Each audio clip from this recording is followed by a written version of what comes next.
Hello বন্ধুরা, আমি কিভাবে ঘরোয়া পদ্ধতিতে ফ্রাইড রাইস করি সেটা তোমাদের কাছে শেয়ার করছি। তা প্রথমে আমি বাসমতি চালটা ভাত করে রেখেছিলাম, নুন দিয়ে ভাত করেছি যাতে আর পরে নুন দিতে না হয়। আর গাজর, বিনস, ক্যাপসিকামটা সাদা তেল দিয়ে ভেজে রেখেছি, নুন দিয়েই ভেজেছি। আর পরে আমি একটা পাত্রে ঘি গরম করে তাতে ওই ভাজা সবজিগুলো দিয়ে দিলাম। তারপর আদা বাটা, রসুন বাটা দিয়ে ভালো করে কষালাম। তারপর দিয়ে দিলাম ঘরে কিছু বাদাম ছিল, সেই সাদা বাদাম, সেই বাদাম দিয়ে দিলাম। এবার ওই ভাতটা করে রেখে ঠান্ডা করে রেখেছিলাম, সেই ভাতটা দিয়ে দিলাম, বাসমতি চালের ভাত কিন্তু। তারপরে ভালো করে নাড়াচাড়া দিয়ে একটু চিনি দিয়ে দিয়েছিলাম, কারণ একটু মিষ্টি মিষ্টি হতে হয় ফ্রাইড রাইস, তাই একটু চিনি দিয়েছিলাম। আর আমি একটা ঘরে গুঁড়ো মশলা করে রাখি, জায়ফল, জয়িত্রী, সামরিচ, সাজিরে, তারপর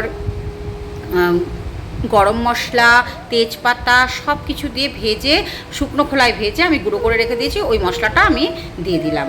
ব্যাস হয়ে গেল আমার ফ্রাইড রাইস। এইভাবে তোমরা কে কীভাবে ফ্রাইড রাইস করো জানিও তো। বাই।